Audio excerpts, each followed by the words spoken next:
Good evening, everyone. Today we are, thank you. Hey, I was just saying, where's my city council folk? Today we're gathered to recognize the fact that this is Domestic Violence Awareness Month in Baltimore. And for those of you who don't know, domestic violence costs the United States about $8.3 billion each year. It is the leading cause of family homelessness and is among the largest categories of calls received by our local police department. The first Domestic Violence Awareness Month was observed 30 years ago, October 1987. That same year marks the initiation of the first national Domestic Violence Month that was ever observed.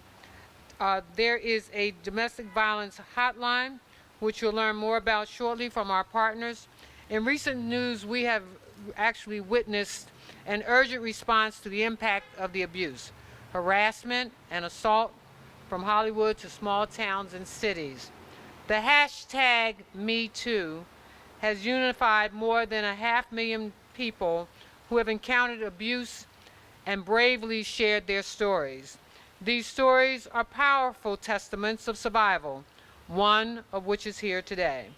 While women are typically represented as the face of domestic violence, we want you to know that it can happen to anyone and impact not only the persons being abused, but also their family, their children, loved ones, and believe it or not, the abusers themselves. 1 in 3 women and 1 in 4 men will be victims of some form of physical violence by or intimidated partner within their lifetime. I am hosting today's support circle to wrap my arms around the issue and those in need of help and healing. I am also honored to recognize Baltimore City's many partners who are committed to breaking the cycle and who are with us this evening to offer their support. Commissioner Kevin Davis, our Baltimore Police Department; Katie Austin, Executive Director of the Marion House; Sandy Timmons, Executive Director of House of Ruth; Janice Miller, House of Ruth, Director of Clinical Services; Lieutenant Tiffany Brown, Unit Commander of Family Crimes Unit, and all of the survivors who are standing with me today, as well as those who are standing here because they are supporters. Most people think only of the physical abuse when they consider domestic violence. Yet, financial abuse happens in 99% of domestic violence cases. The number one reason domestic violence survivors stay or return to an abusive relationship is that they don't have the financial resources to survive on their own.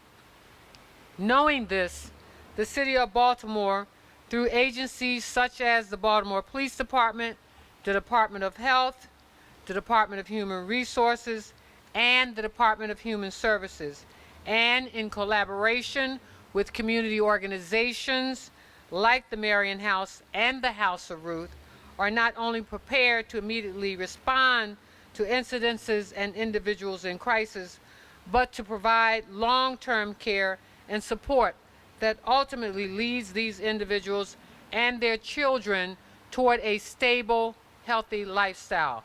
Housing, health, and employment services are those issues plagued by many. For many, where to start is the biggest question.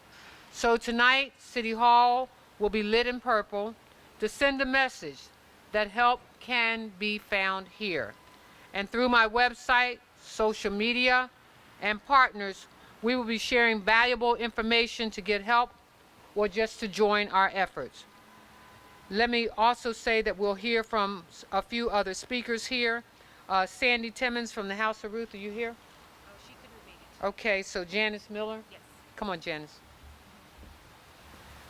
Thank you, Mayor Pugh, for hosting this event and also for honoring Domestic Violence Awareness Month. As you know, nationally, domestic violence is a huge problem, but here locally, the House of Ruth served 8,788 victims in the last year and 680 abusive partners in our abuse intervention programs. We provide hotline, counseling, legal advocacy and support. We provide shelter services, just an ear to listen to through our 24-hour hotline, 410-889-7884. But without the support of the community, without the support of friends and family, we can never end domestic violence. Everyone has a role to play. What you can do is ask the question, are you okay? Are you safe? Are you hurt? Make that connection to the House of Ruth, to Marion House, to a counselor, to a doctor, and speak out. This is not okay. This is not okay. Say that to the victims you encounter. Say that to the friends and family engaging in abusive behavior. Say that when you hear things in public that sound like domestic violence. If we all speak out, if we all are brave enough to ask the questions and connect those victims and abusive partners to the services they need, we can end domestic violence. Thank you, Mayor Pugh.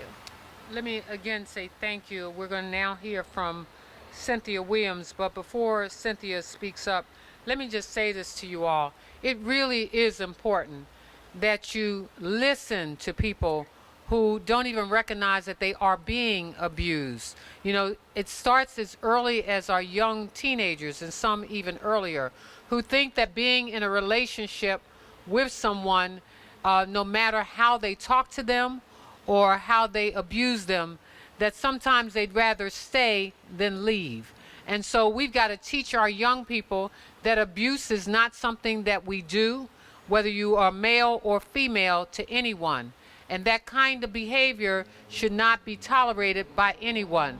But there is help, and that's why I want to bring up Cynthia Williams, who is a survivor. Can I bring this down? Yes, you may. Thank you. Thank you, Mayor. Hello, everyone. My name is Cynthia Williams. I must thank God first for all He's done in my life, also that He's the reason why this opportunity is even being extended to me. Thank you for the opportunity to speak on the topic of domestic violence. We are all conquerors and empowered by the strength that was given to us at birth. I am a conqueror. I have been given this opportunity to share a brief time of my life when I struggled with a sense of loss and didn't know where to go, who to tell, or even who to trust. For me, the violence started at 18 years old. Then continued when I got married at 25 and did not end until my divorce at 39. For 21 years, I was a wife, a mother, a sister, a daughter, and everything else that I thought defined me. Yet I was still lost and didn't know what to do. I was a victim of domestic violence. During these 21 years, there were times that I sought help, but I always went back to what seemed familiar. For many reasons, but mainly because I thought my ex-husband loved me and my children needed their father. But now I know, love shouldn't hurt and children shouldn't suffer from adults' actions. It wasn't until I turned 52 years old and I was at the end of the road and just wanted to give up on life that I was introduced to a mental health spiritual advisor named Sister Beth through the Marion House. This was a God-filled spiritual awakening for me. I felt like I was finally being introduced to myself, and I was beginning to learn what I needed and required to be healed and made whole. I no longer felt that I deserved any of the abuse and punishment that I had carried around as baggage for years. I started to realize I was created to be loved and to give love to others. I have empowered myself with positive praise, spiritual motivation, and a grandchild that is the joy of my life. Today, I am presently employed by Baltimore County in the Homeless Services Unit. Every day, I tell somebody that I love them, and that is the joy that I feel. Domestic violence should not define anyone. It is only a situation, and situations can be changed, removed, and the best thing about a situation is that it's temporary. You don't have to put up with it. Change your thoughts. Recognize your praise. Recognize and praise your accomplishment. Motivate yourself to do the things that will empower you to a higher level that was intended for you at birth. If you are a victim of domestic violence, reach out and tell someone. I know it may seem scary, but there is hope for you. You are worthy of the blessings, love, and joy that life has to offer. You are a conqueror. Oh, that was beautiful. Thank you. You're welcome. Thank you. Very welcome. Cynthia, thank you so much. Now we'll hear from Lieutenant Tiffany Brown. Good evening. My name is Lieutenant Tiffany Brown. I am the unit commander for the Baltimore Police Family Crimes Unit. According to national statistics, on average, every minute, 20 people across the nation are victims of domestic violence. And as the mayor has already stated, 1 in 3 women and 1 in 4 men have been victims of domestic violence in their lifetime. Each year, the Baltimore Police Department responds to over 15,000 domestic-related calls. The Family Crimes Unit consists of a team of investigators that handle felony domestic assaults. For example, we handle cases involving the victim being seriously injured, stabbed, strangled, attempts to be set on fire, disfiguration, suffocations, and cases involving handguns. This excludes homicides and non-fatal shooting incidents. Each year, the Family Crimes Unit handles approximately 2,000 cases. We assist victims with obtaining protective orders, relocating from their homes if necessary, and escorting them to court. Our office is partnered with the State's Attorney's Office, House of Ruth, Maryland, and the Baltimore Child Abuse Center. Through this collaboration, the Family Crimes Unit is able to offer additional resources to victims of domestic violence, such as building stronger court cases in court, providing additional resources relating to shelters and legal advice, and offering services to children that witness domestic violence. Our number one goal is to make sure that that victim feels safe. If anyone would like any additional information regarding the Family Crimes Unit, we will be passing out pamphlets after this session. Thank you, and thank you, Mayor. Thank you. Thank you, Lieutenant. Okay, now we've come to the moment that all of you can share in. We're going to release our balloons on the count of 3. Well, you just count to 1 then. Okay. You are 1. Okay. 1, 2, 3. I hope if we do nothing else when we leave here, that we remember the words of Cynthia Williams. Love should not hurt. Love should not hurt. Thank you all. I'm going to hand out our certificates of appreciation and recognition for those of you who have really engaged in this work, to the Marion House, to the House of Ruth. Thank you. And just as a reminder that this is Domestic Violence Awareness Month, I'm going to present this certificate to you. Oh, thank you. Thank you. Yes. Let me also recognize the Vice President of the City Council, Sharon Middleton. Did you want to share a few words, Sharon? I just want to thank you, Madam Mayor, for this special occasion.